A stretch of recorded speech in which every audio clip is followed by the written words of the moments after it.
This program is sponsored by Thrill City, Hyderabad.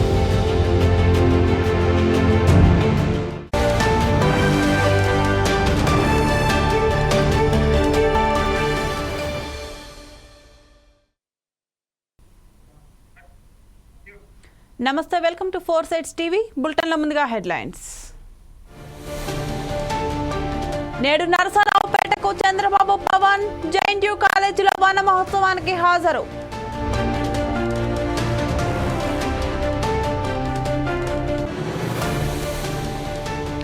Owaisi చూసి కాంగ్రెస్ భయపడుతుందా? హైడ్రా తీరుపై బండి సంజయ్ కీలక వ్యాఖ్యలు.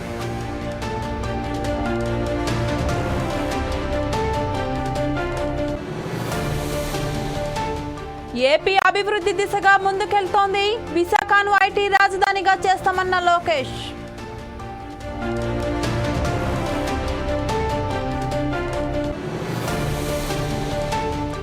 ఎన్నికల్లో ఓటమి వల్ల పార్టీ పని అయిపోదు. పార్టీ మారుతున్న ఎమ్మెల్యేలపై పేర్ని కీలక వ్యాఖ్య.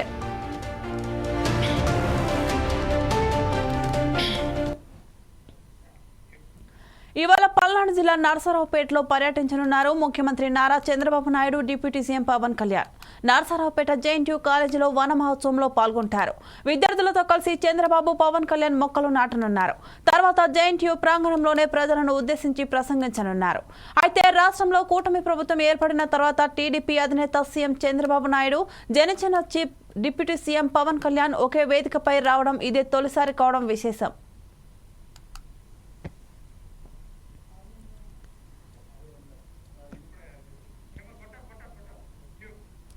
నరసరావుపేట మండలం కాకాని వద్ద ఉన్న జేఎన్టీయూ కళాశాల ప్రాంగణంలో అటవీశాఖ ఆధ్వర్యంలో నిర్వహిస్తున్న వన మహోత్సవం కార్యక్రమంలో సీఎం, డిప్యూటీ సీఎం హోదాలో చంద్రబాబు, పవన్ కళ్యాణ్ పాల్గొంటారు. వేర్వేరుగా 2 హెలికాప్టర్లలో జేఎన్టీయూకు చేరుకోనున్నారు ఇద్దరు నేతలు. ఈ నేపథ్యంలో పోలీసులు కట్టుదిట్టమైన భద్రతా ఏర్పాట్లు చేపట్టారు. ముందుగా మొక్కలు నాటి వన మహోత్సవాన్ని ప్రారంభించిన తర్వాత బహిరంగ సభలో పాల్గొని ప్రసంగించనున్నారు CM Chandrababu, deputy CM Pawan Kalyan. ఈ కార్యక్రమంలో ఎంపీ లావు కృష్ణదేవరాయలు, ఉమ్మడి జిల్లాలోని ఎమ్మెల్యేలు, పలువురు ప్రజాప్రతినిధులు పాల్గొననున్నారు.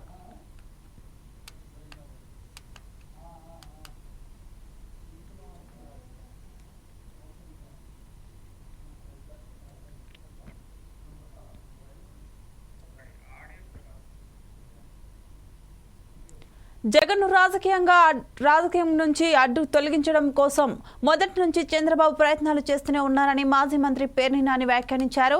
టీడీపీలో వైసీపీ వారిని చేర్చుకోవడం ద్వారా జగన్కు రాజకీయంగా అంగుళం కూడా ఏం కాదన్నారు. హోంమంత్రి అనితపై పేర్ని నాని పలు వ్యాఖ్యలు చేశారు. రాష్ట్రంలో మహిళలపై అఘాయిత్యాలు జరుగుతుంటే ఆ శాఖ మంత్రి స్పందించడం విమర్శించారు. రాజకీయంగా మాత్రం తగుదనమ్మా అని మాట్లాడతారని ఎద్దేవా చేశారు. జగన్ విషయంలో రాజ్యంగా మాట్లాడటం ఆ మంత్రి మానుకోవాలన్నారు. మంత్రిగా ఉన్నామనే విషయం తెలుసుకుని మాట్లాడాలన్నారు. 2013లో విశాఖ నుంచి వైసీపీ కార్పొరేటర్ టికెట్ అడిగిన విషయం గుర్తుందా అంటూ ప్రశ్నించారు. అసలు ఉద్యోగం మానేసి అసలు ఉద్యోగం ఏంటి? ఈ రాష్ట్రంలో శాంతి భద్రతలను కాపాడాలి. ఆ ఉద్యోగం లేదు. సమాచార శాఖ మంత్రిలాగా రోజు ప్రెస్ మీట్లు. జగన్మోహన్ రెడ్డి గారిని మనోడు, ఎట్టా నీవోడు? జగన్మోహన్ రెడ్డి గారు మనోడంట. ఎట్టా? ఎందుకు అంటే మనోడు అనేది ఎప్పుడు వస్తుంది?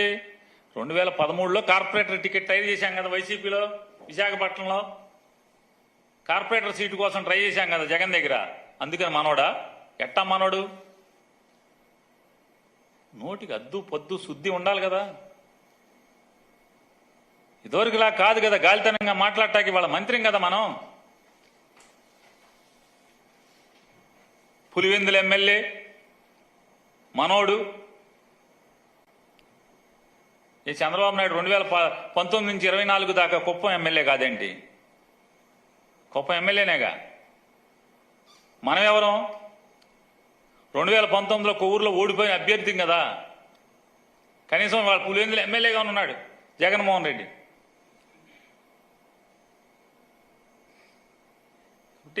చంద్రబాబు నాయుడు గారి మంత్రివర్గంలో మంత్రులు కూడా ఎట్లా తయారయ్యారో చూస్తున్నాం. జగన్మోహన్ రెడ్డి గారినా నువ్వు కొంగ తీసేది వీళ్ళందరిని చేర్చుకుని? ఎవరైతే నువ్వు చెప్పేటువంటి నీతి సూత్రాలు, శ్రీరంగ నీతులు. క్యారెక్టర్ బాగుండాలి, క్యారెక్టర్ బాగుండి రిజైన్ చేసిన వాళ్ళని తీసుకుంటాం. నువ్వు ఎంతమందిని తీసుకున్నా జగన్మోహన్ రెడ్డి గారిని రాజకీయంగా అంగుళం కూడా కిందకి దించలేవు.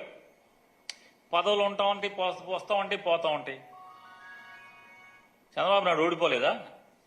ముఖ్యమంత్రిగా పోలేదా? ఓడిపోలేదా? ఎన్టీ రామారావు గారు ఓడిపోలేదా? ఎన్టీ రామారావు ప్రభుత్వం పడిపోలేదా? నీ ప్రభుత్వాలు పడిపోలేదా? 2004లో ఓడిపోయి 2009లో ఓడిపోలేదా చంద్రబాబు నాయుడు? ప్రభుత్వంలో పడినంత మాత్రాన రాజకీయంగా ఏం జరుగుతుంది? నువ్వు మళ్ళీ 14లో ముఖ్యమంత్రి అయ్యావుగా. ఏనాడైనా చంద్రబాబు నాయుడు ప్రభుత్వంలోకి రావాలంటే ఎవడొకడు కలుపుకోవాల్సిందే. ఒంటరిగా అన్న జన్మలో ఎన్టీ రామారావు గారిని కుట్ర చేసేప్పుడు ఒంటరిగా చేయలేకపోయాడు. ఒంటరిగా పడేలా ఎన్టీ రామారావు గారి పిల్లల్ని, కొడుకుల్ని, కూతుళ్ళని, తోడళ్ళని వీళ్ళందరినీ కలుపుకునే ఆ రోజు ఎన్టీ రామారావు గారిని కుట్రతో పడేయగలిగావు. లేదా మళ్ళీ 99లో మళ్ళీ ఎన్నికల్లో వాజ్పేయి గారిని భుజం మీద. ఏపీలో అభివృద్ధి వికేంద్రీకరణకు తాము కట్టుబడి ఉన్నామని మంత్రి నారా లోకేష్ అన్నారు. విశాఖను ఐటీ క్యాపిటల్గా అభివృద్ధి చేస్తామని హామీనిచ్చారు. రాష్ట్రంలో కొత్తగా ఏర్పాటైన ప్రజాప్రభుత్వం అభివృద్ధి దిశగా అడుగులు వేస్తుందని తెలిపారు. సంక్షేమం 2 కళ్లలా ముందుకు సాగుతుందని అన్నారు. గత ముఖ్యమంత్రి విశాఖలో తన కోసం విలాసవంతమైన ప్యాలెస్ కట్టుకున్నారు. కానీ ఒక్క చదరపు అడుగు కూడా ఐటీ స్పేస్ అభివృద్ధి చేయలేదని విమర్శించారు. ఐటీ పరిశ్రమలకు వెళ్లే బోర్డులో వీధి లైట్లు కూడా ఏర్పాటు చేయలేదని ఆగ్రహం వ్యక్తం చేశారు. Visakhapatnam has shown great faith on the NDA government, and if you just look at the majorities, I think it's a testimony to that. I was so excited when my team told me that we are going to win with 91,413 votes thereof. I was really excited. We're creating history. That lasted exactly 3 minutes before someone came and told me, "Boss, Palla is going to beat you." Then comes Beam Lee to beat me. Then I was in the 3rd place across the state. And then, of course, I had a challenge with Bharat during campaign that Guntur will compete with Vizag in terms of majority. And Vizag people have spoken. We have lost that race. Our commitment is clear to Visakhapatnam. You have great faith on this government. We will deliver on it. Visakhapatnam is going to be the financial capital of Andhra Pradesh. No second thought about it. When it comes to IT, you've seen I've done a lot of work. I had a very short stint, but I did a lot of work. First thing everyone appreciated was we had a stable IT secretary, and we have a really good IT secretary now also. And we will continue on a promise of decentralized development. We promised it in the past. We will deliver on it. No second thoughts. In terms of the way I look at Visakhapatnam, I think we have to rebuild. Because the only thing the previous administration built was a beautiful palace, which I'm yet to see. But no grade A IT space has been created. We were not able to create meaningful jobs. All of you with great hopes have invested in Andhra Pradesh. Your incentives have been delayed for now more than 5 years. Simple things like street lights. I was shocked when I met few of the representatives from the industry. They said, "We've been asking the earlier government, give me street lights," and that was not delivered. I really felt bad. I apologized for it, and I said we'll deliver on it. Street lights honestly is a very small issue that we should be worried about, but that's the kind of problems that you are dealing with, and we are here to resolve any problem that you have, small or big. As an IT minister, I believe in the power of ecosystem. That is what Hyderabad is today. That is what Bangalore is today. Hyderabad basically rode the wave of Y2K. I believe now Vizag can do that with the AI and data centers. If all of you recollect, when I was the IT minister, we created a customized policy back then for Adanis to invest close to $15 billion back then.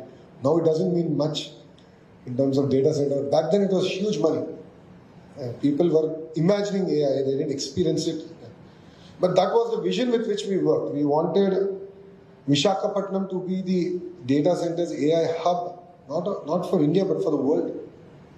And you've seen the project also did not move. So they were the first people I called.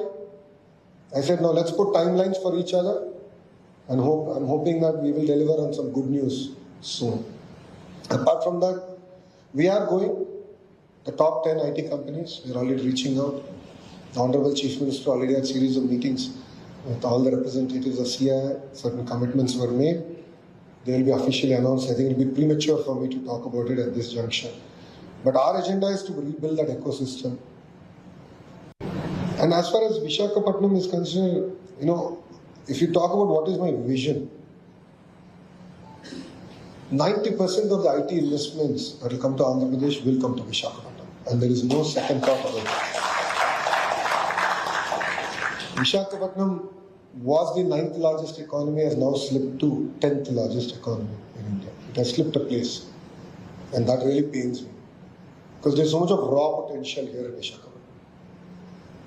During my Padayatra, I spoke about it. In the Sabha, the final Sabha, I spoke about it. Where I broadly laid out saying that why can't we take Visakhapatnam from where it is, close to $40 billion economy, to making it a $100 billion economy. And Visakhapatnam fuel the rest of the state of Andhra Pradesh. And we are committed to that vision as far as the NDA government is concerned. So we will bring investments across sector. It's not only IT, we will double down on pharma. We see a lot of potentials in MSME, a lot of discussions around even basic manufacturing. So we are going to double down. The airport works are going fast. But there's greater responsibility on Bharat to bring the connectivity. I think he's yet to realize he became an MP. Because in the past he also used to complain, now also he seems to be complaining. So now it's his responsibility to get the connectivity. It's his responsibility as an MP to ensure that the airport is built on time. And in the car, on the way here, we also discussed, we said that both of us will take equal responsibility of attracting investments, and my doors are always open in terms of bringing those investments to the state of Andhra Pradesh and more so Visakhapatnam. And no second thoughts about it. People of Visakhapatnam. ఓవైసీని చూసి కాంగ్రెస్ ప్రభుత్వం భయపడుతుందా అని కేంద్ర మంత్రి బండి సంజయ్ ప్రశ్నించారు. ఆయన చట్టానికి అతీతుడా అంటూ కాంగ్రెస్ పై ఆగ్రహం వ్యక్తం చేశారు. సల్కం చెరువులో ఓవైసీ అక్రమ కట్టడాలను ముట్టుకోవడానికి కాంగ్రెస్ ప్రభుత్వం ఎందుకు భయపడుతుందని అన్నారు. వారు త్వరగా ఇతరుల ఆస్తులను కూల్చివేస్తారు. కానీ ఓవైసీ కేటీఆర్ల జన్వాడ ఫామ్ హౌస్ విషయానికి వస్తే మౌనంగా ఉంటారని విమర్శించారు. ఈ ద్వంద్వ ప్రమాణానికి ముగింపు పలకాలని తక్షణమే చర్యలు తీసుకోవాలని డిమాండ్ చేశారు. భారతీయ జనతా పార్టీ పాలసీ ఒకటే, చెరువులు కబ్జా చేసి, ప్రభుత్వ భూములు కబ్జా చేసి, కుంటలు కబ్జా చేసి, అక్రమంగా స్వార్థం కోసం నిర్మించుకునే దేన్నైనా కూడా వాటి చర్యలు తీసుకోవాల్సిన బాధ్యత ప్రభుత్వాల మీద ఉంటుంది. దానిలో ఎక్కడ వ్యతిరేకించే ప్రసక్తి లేదు. కానీ ఇప్పుడు కాంగ్రెస్ పార్టీ పరిస్థితి ఏంటంటే ఒక్క ఇన్కన్వెన్షన్ కూల్చేసి ఏదో సినిమా ఏంటంటే సినిమా న్యూస్లు చూపెట్టారు, సినిమా చూపెడతలేదు. అంతే సినిమా. అసలు పాలసీ ఏంది? దాని మీద వ్యతిరేకిస్తలేము. కానీ పెద్ద పెద్దోళ్ళకు కూల్చి ఏదో ఒకటి రెండు కూల్చి చిన్నోళ్ళను కూడా ఇబ్బంది పెడతా అంటే ఇది ఏ విధంగా సమంజసం? ఒకసారి ఆలోచించాల్సిన అవసరం ఉంది. ఇప్పుడు దీన్ని కూల్చడానికి వ్యతిరేకం కాదు, కానీ అక్కడ పేద ప్రజలు ఆదుకోవాల్సిన బాధ్యత మీ మీద ఉంది. పెద్దోడు ఎక్కడో సంపాదించుకుంటూ అక్రమంగా సంపాదించి తీసుకొచ్చాడు, వెట్టి కబ్జా చేశారు. ఇప్పుడు చిన్న చిన్నోళ్ళ పరిస్థితి ఏంటంటే డాక్యుమెంట్స్ చూసారు, ఉన్నాయి. మున్సిపల్ గ్రామ పంచాయతీ పర్మిషన్ చూసారు, ఉన్నది. ట్యాప్ కనెక్షన్ ఉందా? ఉంది. కరెంట్ కనెక్షన్ ఉందా? ఉంది. ఇంటి పన్ను వస్తుంది. బ్యాంకులు లోన్ ఇస్తారా? ఇచ్చారు. ఇంతకంటే ఏం చూడాలి? పేపర్ నోటిఫికేషన్ కూడా ఇచ్చారు కొన్ని ప్రాంతాలలో. ఇప్పుడు ఆ చిన్న చిన్నోళ్ళ పరిస్థితి ఏంది? వాళ్ళ విషయం ఆలోచించాలి. మీరు పెద్దోళ్ళని కొట్టి చిన్నోళ్ళకి పెట్టుర్రి, కానీ పెద్దోని చిన్నోని పెద్దోళ్ళను పేదోళ్ళను ఒకే రకంగా చూస్తే ప్రజలు ఆలోచించారు. కట్టుకోవడం తప్పే, 100% తప్పే. కానీ తెలిసి కట్టుకున్నారా, తెలుగు కట్టుకున్నారా? ఏమైంది? జన్వాడ ఏమైంది? జన్వాడ ఫామ్ హౌస్ సంగతి ఏందో ముఖ్యమంత్రి గారు చెప్పాలి. నిన్నే జైలుకు పంపే, నువ్వు ఆర్టీఏ కింద మొత్తం తీసుకుంటేవి, అక్రమ కట్టడం అంటివి, ఎఫ్టీఏలో ఉన్నదంటివి, అన్ని అంటివి. మరి ఏమే ఇవాళ అదేం చెరువే? అసదుద్దీన్ ఓవైసీ సల్కం చెరువు. దాని మీద ఎందుకు చర్య తీసుకోరు? దానికి ఏం చేస్తారంటే ఒక ఆఫీసర్ అంటాడు, నెక్స్ట్ అకాడమిక్ ఇయర్ లో యాక్షన్ తీసుకుంటారా? అబ్బా, ఏం ఆప్షన్ చాలా బాగా ఇచ్చినావు, మొత్తం వాళ్ళ ఎగ్జామ్షన్ చాలా బాగా ఇచ్చినావు. దానిలో విద్యార్థులను ఆదుకోండి, దానిలో విద్యార్థులకు అన్యాయం చేసేటువంటి ప్రయత్నం చేయకండి. అంతకంటే టాప్ కాలేజీలో అడ్మిషన్ ఇప్పించండి, వాళ్ళకి ఏదో రకంగా వాళ్ళకి వెసులుబాటు కల్పించండి విద్యార్థులకు. కానీ దాన్ని ఎందుకు తీసుకోరు అంటే దానికేమో 1 year ఎగ్జామ్షన్ ఇస్తారు, మిగతా వాటం కూర్చేస్తా అంటారు. ఇది ద్వంద్వ విధానాలు. కొంచెమన్నా ఆలోచన ఉండాలి. చెయ్యేస్తే మీ సంగతి చెప్తానాడు, వాళ్ళ కాలేజీలో చెయ్యేస్తే మీ సంగతి చెప్తానాడు. మా అటువంటి అయితే గుంజుకొద్దు లోపలికి. ఇప్పటికే బుల్డోజర్ పెడతాం మేము, మా ప్రభుత్వం అయితే యాక్షన్ తీసుకుంటాం, అందరూ తీసుకుంటాం. అంటే వాళ్ళు ఇప్పుడు ఎగ్జామ్షన్ ఇస్తారట. ఏమైంది పౌరుషం? అర్థం కాదు నాకు. ఇది పౌరుషం ఎడమైంది. మరి చెయ్యేస్తే సంగతి చెప్తా అంటే అని వదిలిపెడతారు.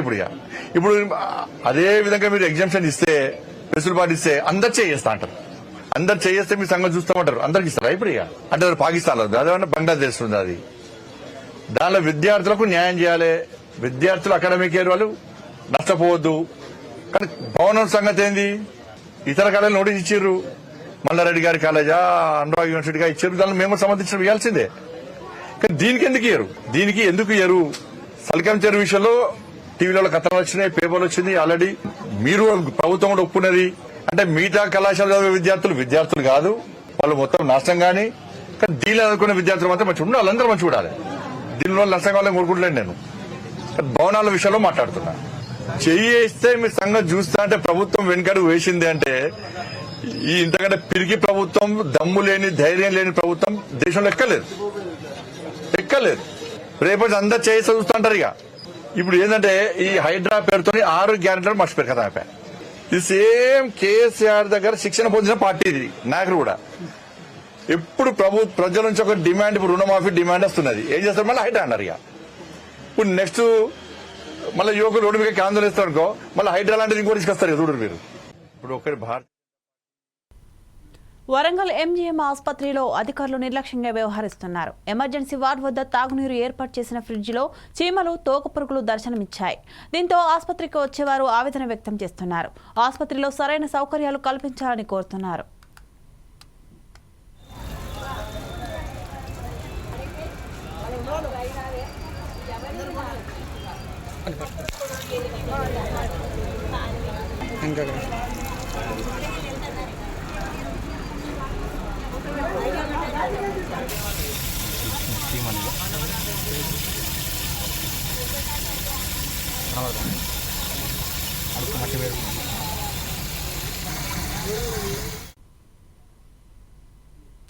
కాకినాడ జిల్లా రౌతలపూడి గ్రామంలో శ్రీ హర్ష స్కూల్లో తెలుగు భాషా దినోత్సవాన్ని పురస్కరించుకొని పలు కార్యక్రమాలు నిర్వహించారు.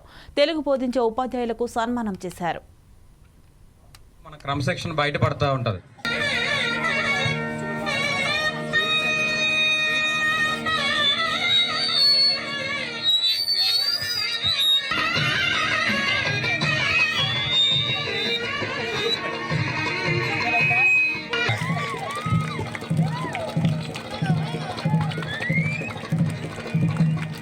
క్లాప్స్ కొట్టండి. ఇంకా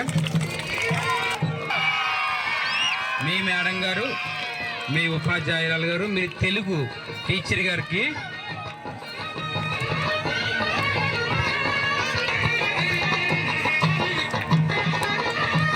టీచర్స్ అందరూ కూడా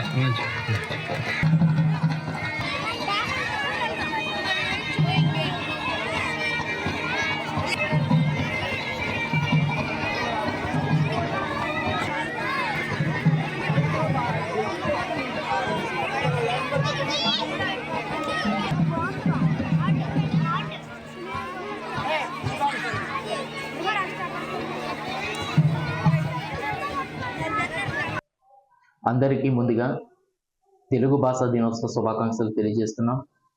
అయితే ఈరోజు నిర్వహించిన ఈ తెలుగు భాషా దినోత్సవానికి మమ్మల్ని ప్రోత్సహిస్తున్నటువంటి మా శ్రీహర్ష ఇంగ్లీష్ మీడియం స్కూల్ కుటుంబ అందరికీ కూడా ప్రత్యేక ధన్యవాదాలు తెలియజేస్తున్నాం.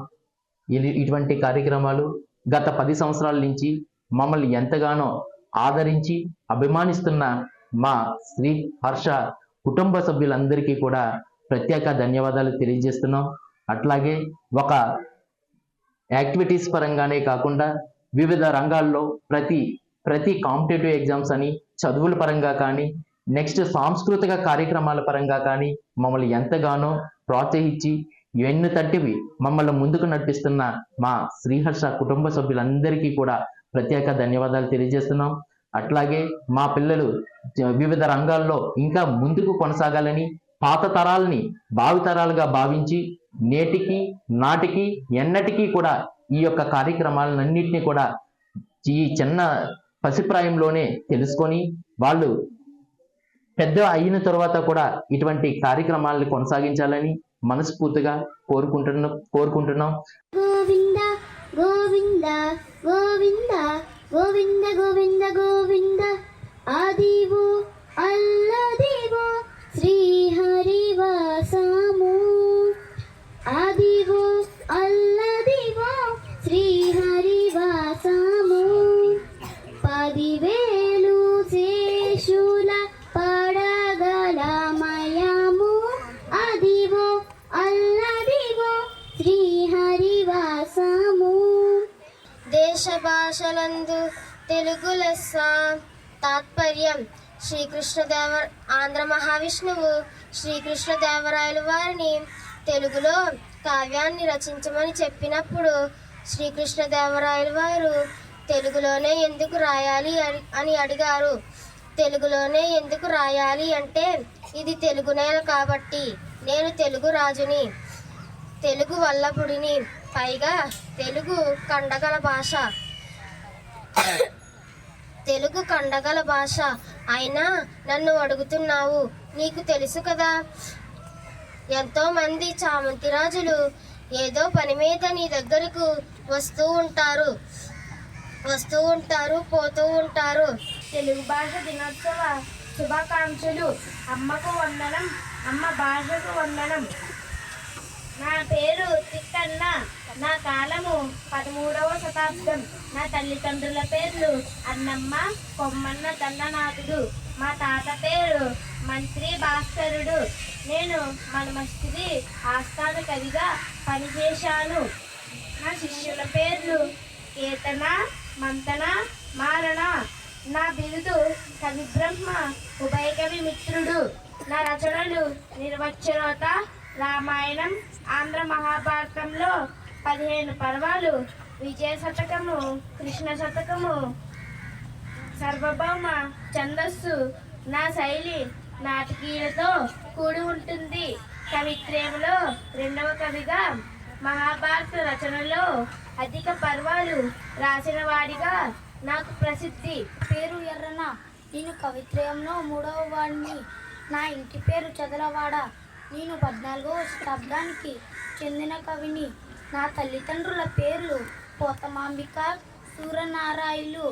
నేను అద్దంకిని రాజధానిగా చేసి పాలించిన ప్రోలయ వేమరెడ్డికి ఆస్థాన కవిని. నేను రాసిన గ్రంథాలు ఆంధ్ర మహాభారతంలోని అరణ్య పురుషేశం, రామాయణం, నృసింహపురాణం, హరివంశం. అయితే వీటిలో రామాయణం అలభ్య కావ్యం. నేను రామాయణాన్ని, హరివంశాన్ని ప్రోలయ వేమరెడ్డికి అంకితం చేశాను. నృసింహపురాణాన్ని అహోబిల నరసింహస్వామికి అంకితం చేశాను.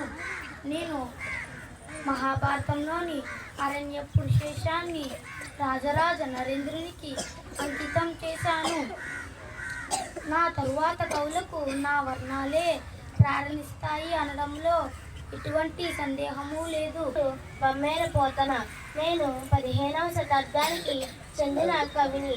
నా తల్లిదండ్రులు లక్కమాంబ, కేసన. నా బిరుదు సహజ పండితుడు. నా రచనలు వీరభద్ర విజయం, భోగిని దండకం, నారాయణ శతకం, ఆంధ్ర మహాభాగవతం. నేను రాసిన ఆంధ్ర మహాభాగవతాన్ని శ్రీరాముడికి అంకితం చేశాను. నా శైలి శబ్దాలంకారాల సొగసుతో భక్తిరస ప్రధానంగా పండితులకు, పామరులకు కూడా చాలా మనోహరంగా ఉంటుంది. వేదవ్యాసుడు సంస్కృతంలో రాసిన భాగవతాన్ని తెలుగులో ఆంధ్ర మహాభాగవతంగా పేరు తెచ్చింది. భాగవతంలో భాగాలను స్కందాలు అంటారు. భాగవతంలో మొత్తం 12 స్కందాలు ఉంటాయి. ఇందులో నేను 8 స్కందాలను పంచమి స్కందాన్ని గంగన, షష్ఠి స్కందాన్ని శృంగన, ఏకాదశ ద్వాదశ స్కందాలను. ఇవి bulletin updates. Keep watching 4 Sides TV.